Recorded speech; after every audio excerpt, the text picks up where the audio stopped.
Thank you, Rachel, and thank you to all of you for not only attending, but for those of you who stayed, for staying till the end. I know it was a long day, and we really appreciate seeing all of this engagement from CBOs and cities and partners that really we're going to need all of you to be successful in March of 2020. So for all of you for attending and staying, thank you. I think as you've heard say multiple times, we know this model is kind of following voter behavior. But what we're very intentional about focusing on is, as you've heard it said before, is that we can't expect that voters will know that this is coming. So that's why it's important for all of you to stay connected to this. We're going to need all of you to stay connected to this. We want to partner with all of you, and we're going to go through some of the opportunities that you can partner with us. And if you have different ideas, different events, or different venues, different marketing strategies that you think Los Angeles County should look at, please let us know. I want to, first of all, give a shout out to our team in the back for kind of hanging out. I know many of you spoke with them. And again, I want to point out just a few folks. Mike Sanchez. Mike, can you go ahead and stand up real quick? Mike is our PIO, so if there's any media or marketing ideas or strategies you have, connect with Mike. Phil and Jeff, could you quickly stand up for outreach and other events? Those are our guys. And just to show the dedication that Los Angeles County has, the fact that Dean Logan, our registrar, has stayed through this event, we're committed to making this successful. We're committed to working with all of you to be to launch this in a way that is effective. And we're going to go through some of the opportunities. If you want to be involved more, we have a community voter outreach committee that's available. We meet on a quarterly basis. If you want to be involved in our LAC or our VAC, those are the committees that are specifically focused on language accessibility and voters with disabilities accessibility. Please let us know. We want to get you engaged and connected in those. We want ambassadors and messengers. So if any of you want to kind of go to the next level, get a training on how to present this material, how to receive this material, we want to make sure we're providing that. Lots of opportunities. And with that, do I have a clicker? Here it is. We'll go through very quickly. I'm sorry this is small. This is a kind of a high-level timeline. Most of you know we're in our second round of community meetings, but we started our first round of VCPP community meetings in November. We submitted a pilot plan to the SOS, which I'll touch on in a minute, in February. That plan has actually been approved.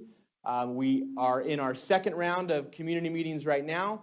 Those purple in the middle, those are kind of internal things, but we're going to touch on them very briefly. Those are internal test labs that the county, our office, is conducting to make sure that our equipment and processes and just kind of preparedness for implementation are ready to go. So we'll touch on those very briefly. Countywide mock election, we've talked about that a lot. It's going to be at the end of September. Vote center demos are going to open up. And again, we have a pilot election scheduled for November. We hope to achieve certification of the new system. Those devices have to be certified, as you've heard Dean mention, through the state certification process, as well as our election administration plan needs to be submitted and approved. And those will all happen at the end of this year, again, with full rollout for the March 3rd. Actually, vote centers open on February 22nd. So again, want to make sure that we're keeping everyone in line with that.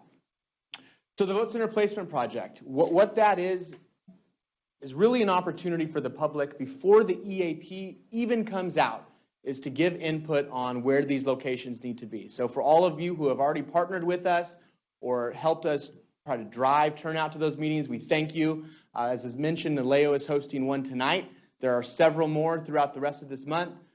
These are meetings that, again, are spread out throughout the county.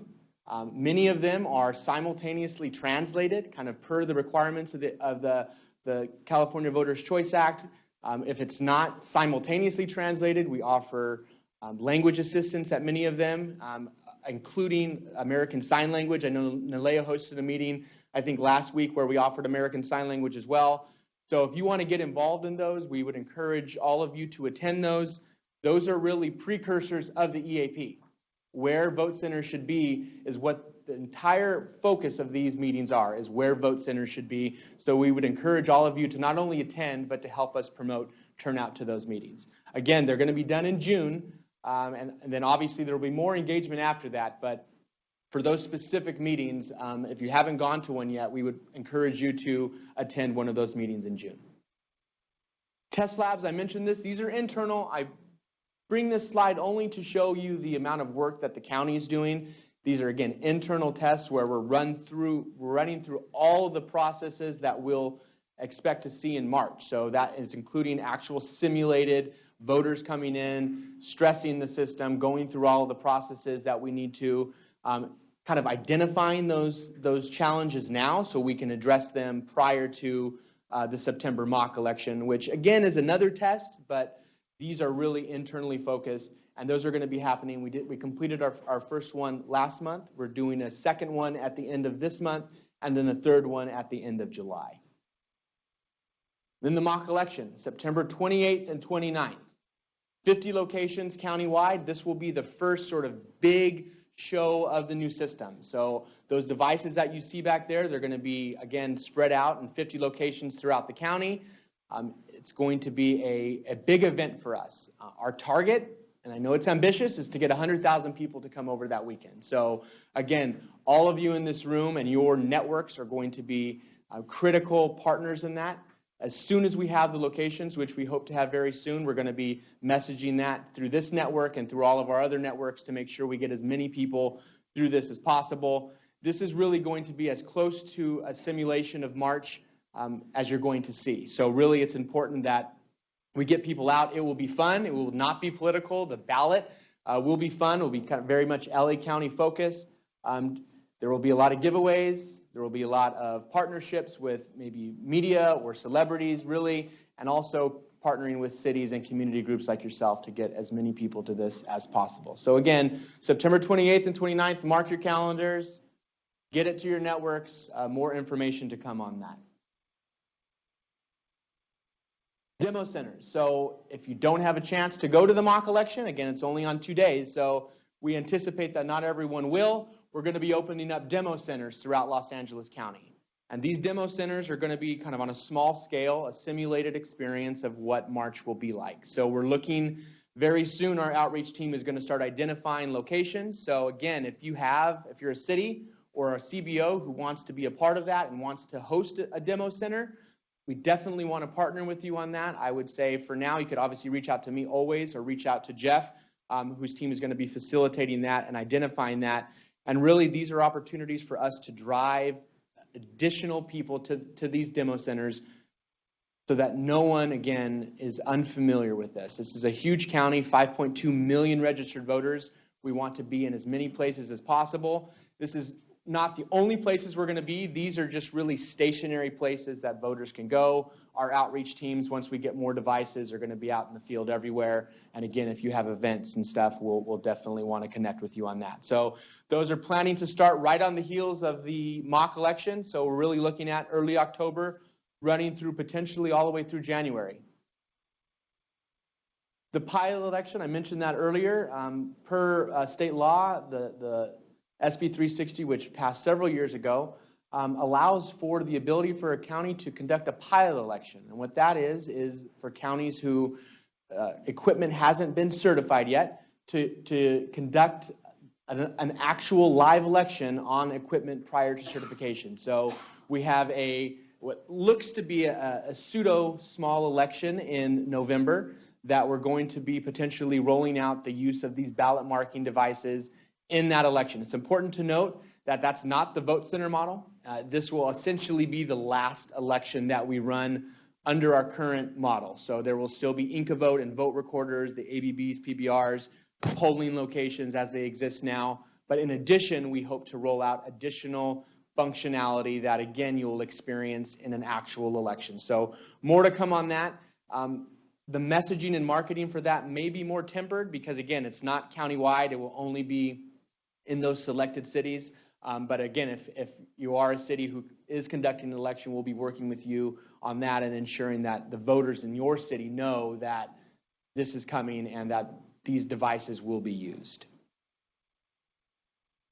The EAP, the Election Administration Plan, you guys have heard a lot about that today. That is the state requirement of the plan that will basically describe how counties are going to administer their elections. This is a big opportunity for the public to, again, re-engage in the process. This is something that we're already starting to put together.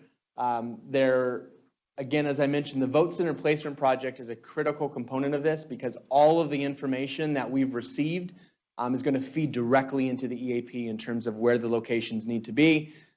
We have to notice a draft EAP. We have to conduct a public hearing. Los Angeles County is big and diverse, and while the VCA only requires a single public hearing, we're looking at potentially multiple public hearings, just because, again, Los Angeles County is enormous and diverse, and we don't want to only allow voters one opportunity to participate in that process. So more to come on that. It's expected that our draft EAP will be out sometime in September. That's our goal right now, to give the public as much opportunity as possible to comment through the fall, through these public hearings. And again, we intend to submit our EAP to the SOS probably at the end of November, early December, and hopefully we'll receive approval in December. And again, partnership.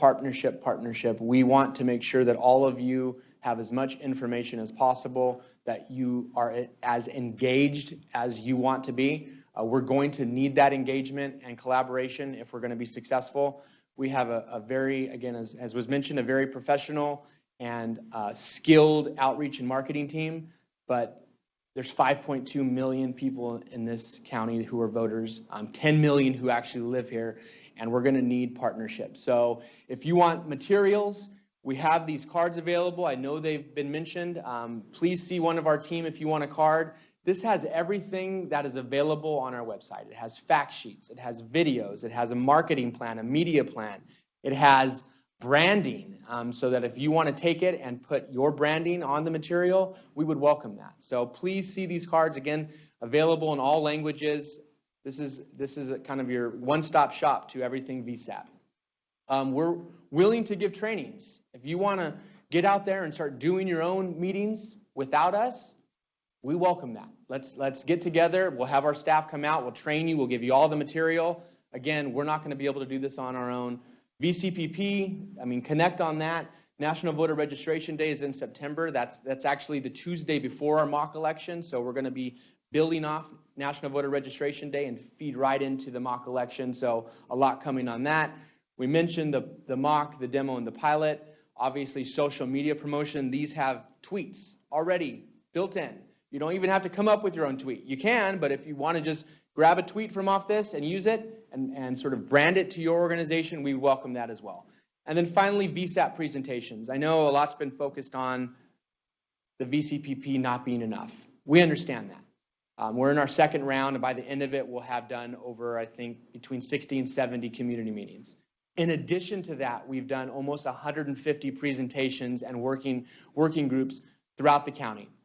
If you're a city or a CBO who has an event or a presentation or a town hall, any type of engagement that you all want to do, let us know. We will partner with you. We will come out and do it for you. We will train you to do it yourself. Again, we understand that the VCPP isn't enough, and so that's what we're saying is partner with us. Let us know how would be the most effective way to engage with your particular communities. We've heard trusted messengers. You all are trusted messengers for your particular communities, and we understand that. And we want to partner with you to make you as successful as possible to ensure that this transition to the VSAP and the VCA is as successful as possible. So please stay connected, vsap.lavote.net. Obviously, lavote.net is our main website. Dean is as accessible as a department head as there exists. So Dean is accessible. I'm accessible. Our entire team is here to assist you. Again, we really appreciate your time and spending all day with us, and lots to come. So reach out to one of us. And again, we hope this transition will be as successful as possible. Thank you all very much.